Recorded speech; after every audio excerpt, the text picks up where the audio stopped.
Aujourd'hui, l'Assemblée nationale a adopté à l'unanimité une motion en soutien à Nathalie Morin. Son nom vous dit peut-être quelque chose. C'est cette Québécoise de 35 ans maintenant, coincée en Arabie saoudite depuis 13 ans avec ses 4 enfants. Malgré la médiatisation périodique de son histoire, rien n'avance. Revoyons quelques dates importantes de cette affaire. En 2001, Nathalie rencontre son conjoint Saïd Al-Sharani à Montréal. En 2005, elle déménage en Arabie saoudite avec son mari, dont elle est follement amoureuse, et son premier enfant, Samir. Automne 2006, elle passe 2 mois au Québec, puis retourne en Arabie saoudite, où elle est coincée depuis ce temps.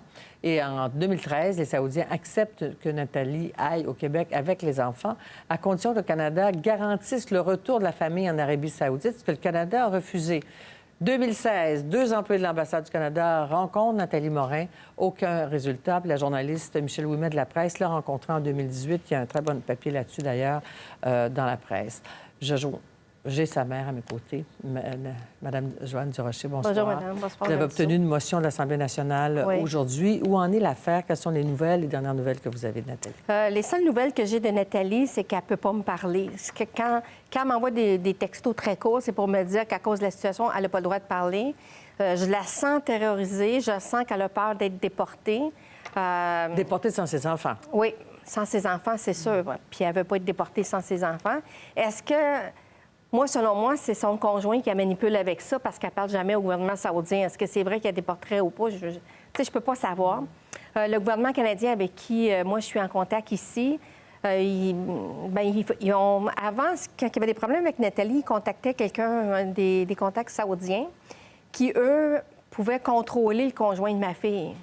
Mais maintenant, depuis 1 an, le gouvernement canadien n'ose pas contacter les Saoudiens, donc il n'y a rien qui se passe. Fait que pour rejoindre Nathalie, on a envoyé une lettre par courrier DHL, par courrier recommandé.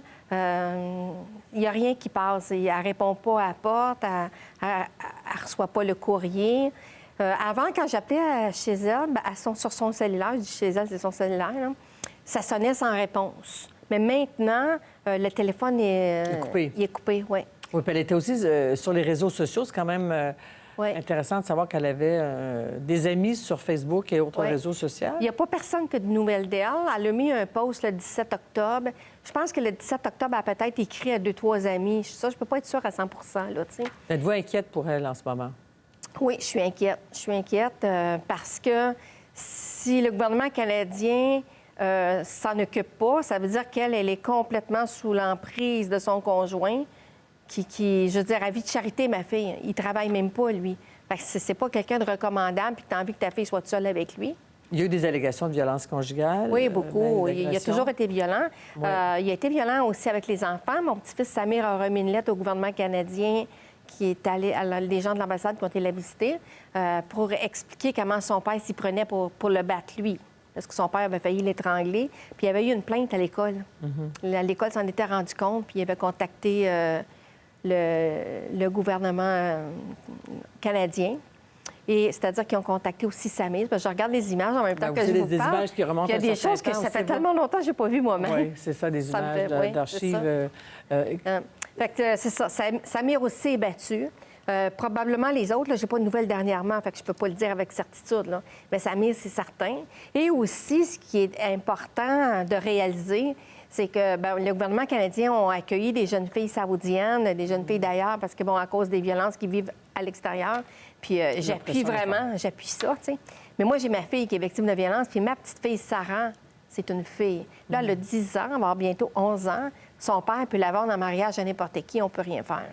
Oui, puis le Canada a toujours invoqué le fait qu'ils sont mariés et que donc elle est soumise à la loi. Ils n'ont jamais été mariés. Non? Non, ils ne se sont jamais mariés.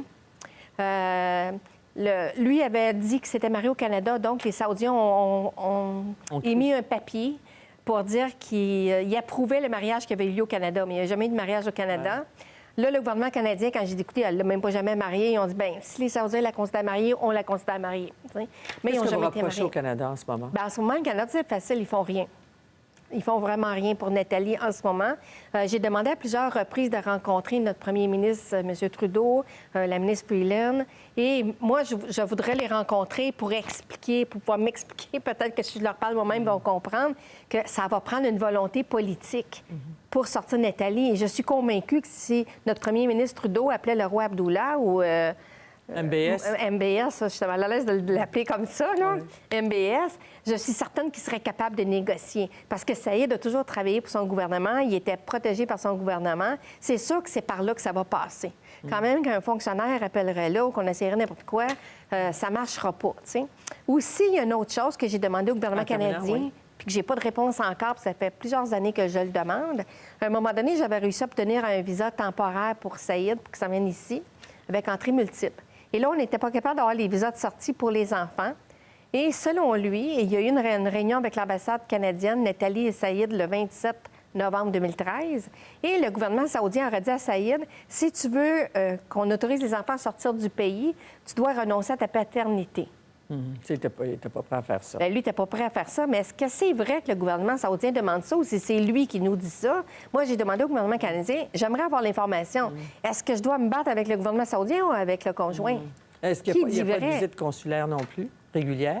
Il y en a eu une visite consulaire le 6 mars 2018. Giuseppe Basile est allé lui rendre visite. Il est allé lui rendre visite le jour pendant que les enfants étaient à l'école. Pourtant, il sait que sa mère était battue. Et il est revenu en me disant, bien, Mme Durocher, c'est parce que Nathalie ne m'a pas dit qu'elle voulait revenir au Canada. Bien, voyons, j'ai dit, c'est parce qu'on le sait, tout le monde le sait, là.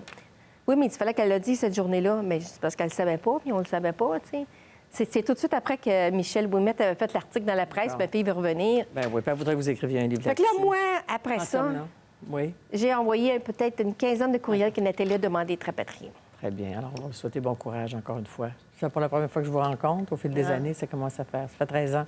Oui. Alors, merci beaucoup. Bien, merci. Bonne chance.